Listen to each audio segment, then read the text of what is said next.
नमस्कार दोस्तों, JDM classes में आपका हार्दिक स्वागत है। जैसा कि चैनल के बारे में मैं पहले आपको बता देता हूं, अभी तक अगर आपने जेडीएम क्लासेज बज्जू का चैनल सब्सक्राइब नहीं किया है तो सब्सक्राइब कर लें, ठीक है।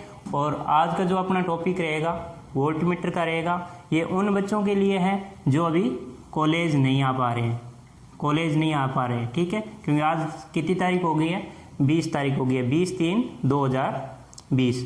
तो जिनके एग्ज़ाम होने वाले हैं आईटीआई वाले जो अभी नहीं आ पा रहे हैं तो घर बैठ के भी तैयारी कर सकते हैं, उनके लिए सेशन है। और तो आप क्लासों में हो ही, ठीक है। तो आज अपन क्या पढ़ेंगे, वोल्टमीटर के बारे में पढ़ेंगे। वोल्टमीटर क्या होता है उसके बारे में पढ़ेंगे, ठीक है। तो वोल्टमीटर के बारे में जानेंगे।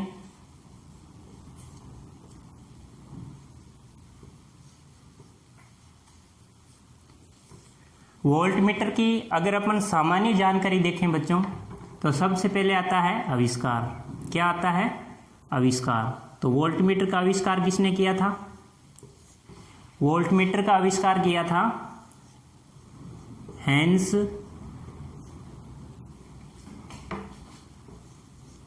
ओरस्टेड ने,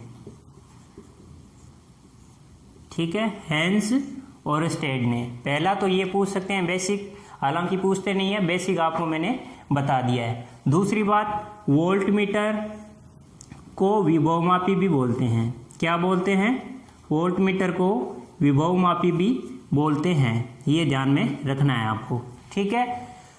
सेकंड बात आती है वोल्टमीटर की। तो वोल्टमीटर को परिपथ में जो सर्किट होता है, सर्किट बोला जा सकता है या परिपथ, ठीक है। आपके निमी में परिपथ ही आएगा, ठीक है। तो सर्किट और परिपथ एक ही बात है, सर्किट और परिपथ, ठीक है।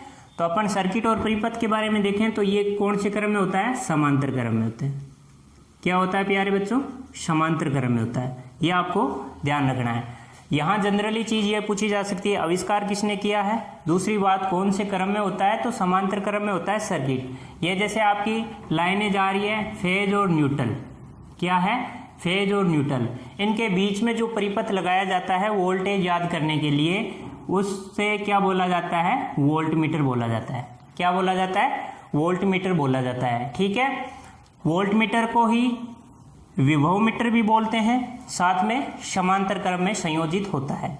अब आती है इसके रेजिस्टेंस के बारे में कि इसका रेजिस्टेंस क्या होता है। तो प्यारे बच्चों, वोल्टमीटर का रेजिस्टेंस क्या होता है? हमेशा उच्च होता है। क्या होता है? अधिक होता है। सामान्य वोल्टमीटर का रेजिस्टेंस पूछ ले, रेजिस्टेंस का मतलब प्रतिरोध, प्रतिरोध अगर पूछ ले तो प्रतिरोध क्या होता है? अधिक होता है। प्रतिरोध क्या होता है? अधिक होता है। अगर इसी में आदर्श पूछ ले, आदर्श का मतलब है काल्पनिक, काल्पनिक, ये काल्पनिक चीजों के बारे में मैंने आपको, काल्पनिक का मतलब अपन कल्पना कर रहे हैं, ठीक है। कल्पना मतलब आदर्श, वो चीज क्या है? आदर्श। आदर्श वोल्टमीटर का अगर आपको रेजिस्टेंस पूछे तो आपका क्या आंसर होगा? अनंत होगा।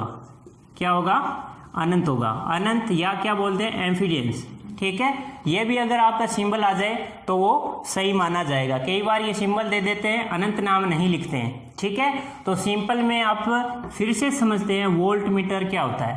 प्यारे बच्चों, वोल्टमीटर हैंस ओरस्टेड नामक वैज्ञानिक जो थे उसने आविष्कार किया। दूसरी बात, इसे विभवमीटर बोलते हैं। इसके बाद में सर्किट या परिपथ में ये समांतर क्रम में जोड़ा जाता है। सर्किट या परिपथ में किस में जोड़ा जाता है? समांतर क्रम में। समांतर क्रम को क्या बोलते हैं प्यारे बच्चों? पार्श्व क्रम। क्या बोलते हैं? निमी में या हिंदी में पार्श्व क्रम। ये तो हुआ थ्योरेटिकली चीज कि इतनी आपको मेन एग्जाम में पूछ सकते हैं, ठीक है। और इसी को ही अगर इसी का रेजिस्टेंस बढ़ा दिया जाए या कम कर दिया जाए, किसी की प्रास बढ़ानी हो तो इसके सरणी क्रम में क्या जोड़ देंगे अपन? एक रेजिस्टेंस और जोड़ देंगे। क्या जोड़ देंगे? रेजिस्टेंस और जोड़ देंगे। कहने का मतलब, एक अगर गैल्वेनोमीटर को वोल्टमीटर में अगर अपन कन्वर्ट करते हैं तो उसको सरणी क्रम में क्या जोड़ देते हैं? एक रेजिस्टेंस जोड़ देते हैं, जिसके माध्यम से इसका जो रेजिस्टेंस है और हाई हो जाएगा, ठीक है। इससे पहले अपन प्रैक्टिकली रूप समझते हैं। ये तो आप समझ गए होंगे कि समांतर का सिंपल क्वेश्चन आते हैं कि आदर्श वोल्टमीटर का रेजिस्टेंस क्या होता है, तो क्या होता है, अनंत होता है। सेकंड बात ये पूछी जा सकती है कि कौन से क्रम में जोड़ा जाता है, तो पार्श्व क्रम में जोड़ा जाता है। कौन से क्रम में जोड़ा जाता है, पार्श्व क्रम में जोड़ा जाता है। ये आपको विशेष ध्यान रखना है। ये वीडियो उन विद्यार्थियों को लिए है जो कॉलेज में आ रहे हैं और जो घर बैठ के भी तैयारी कर सकते हैं। जो कई कॉलेज में नहीं आ पा रहे हैं उनके लिए भी ये वीडियो सही रहेगा, ठीक है, क्योंकि मेन एग्जाम में ये छोटी छोटी चीजें आती है बेसिक ही ITI में, और साथ में कंपटीशन वालों के लिए तो और ही बेटर है। क्योंकि पिछली बार अपन देखें तो DMRC में ये सीधा डायरेक्ट क्वेश्चन पूछा गया था कि आदर्श जो वोल्टमीटर होता है उसमें रेजिस्टेंस क्या होता है, तो अधिक होता है, ठीक है। अब अपन अगर प्रैक्टिकली रूप में समझे बच्चों तो क्या होगा, ये आप सभी ने देखा होगा, ये वोल्टमीटर है। क्या है, वोल्टमीटर है। ये आपको सभी को दिखाई दे रहा होगा, ये क्या है, वोल्टमीटर है। इसको अपन अंदर से देखें तो ये इस टाइप का होता है। किस टाइप का होता है, इस टाइप का। ये आपको कर्सर दिखाई दे रहा होगा, पॉइंटर दिखाई दे रहा होगा, ये है, ठीक है। मैंने वो ढक खोल रखा था पहले से, इसलिए ये पीछे से इस साइज का दिखाई देता है। अब देखो इसमें मोस्ट चीज क्या है, मोस्ट चीज ये है कि इसमें जो सिंबल आपको दिखाई दे रहे हैं, दो सिंबल है, आपको यहाँ नजर आ रहे होंगे पास में, एक तो AC का है और DC का। तो ये जो होता है दोनों में यूज होता है, AC और DC दोनों में कंबाइंड यूज होता है। अगर आप यहाँ एक इंडक्शन वोल्टमीटर का नाम आए बच्चों, अगर इंडक्शन वोल्टमीटर का नाम आए तो क्या होगा, वो हमेशा केवल AC में प्रयोग होता है।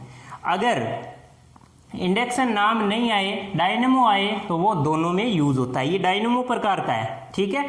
तो इसके बारे में आपको ध्यान रखना है प्रैक्टिकली रूप में। ये पॉइंटर होता है, इस टाइप का बना होता है, ठीक है। जिन विद्यार्थियों ने अभी तक नहीं देखा है तो वो देख लीजिए। दूसरी बात, ये उनके लिए भी मोस्ट रहेगा जो मेरिट से ITI की हो, जिन्होंने आज तक कभी पढ़ा ही नहीं है, तो उनके लिए मैं बेसिक सी वीडियो ऐसे ही बनाते रहूँगा। इसलिए आप चैनल को भी सब्सक्राइब करें। साथ में अपन ने अभी पढ़ा है कि इसका प्रतिरोध जो होता है क्या होता है, अधिक होता है। अब रेजिस्टेंस अधिक होता है तो क्यों होता है बच्चों, क्योंकि इसकी जो अंदर वाली जो वाइंडिंग है वो किसकी होती है, पतले वायर की होती है। क्या होती है, पतले वायर की। ये आपको दिखाई दे रहा होगा, तांबे की वायर यूज कर रहे हैं अपन, तो इसमें क्या होती है, पतले वायर की वायर होती है। अगर रेजिस्टेंस R समानुपाती क्या होता है, L होता है। अगर किसी का रेजिस्टेंस बढ़ेगा तो लंबाई बढ़ेगी, ठीक है। इसमें जो वायर अपन ले रहे हैं वो लगभग 33 से अबव लेते हैं, SWG standard wire gauge, standard wire gauge, ठीक है। अगर 33 से ऊपर लेंगे तो वायर क्या होगी दोस्तों, पतली होगी, और जब वायर पतली होगी तो इसका रेजिस्टेंस क्या होगा, अधिक होगा। तो आज की क्लास अपनी इतनी है, आगे भी अपन इसी टाइप से एक प्रैक्टिकल करेंगे और साथ में उस चीज के बारे में समझेंगे। तो अभी तक आपने अगर चैनल सब्सक्राइब नहीं किया है तो सब्सक्राइब करो, और अपन बहुत ही जल्द टेस्ट सीरीज भी स्टार्ट करने वाले हैं, ठीक है। तो धन्यवाद।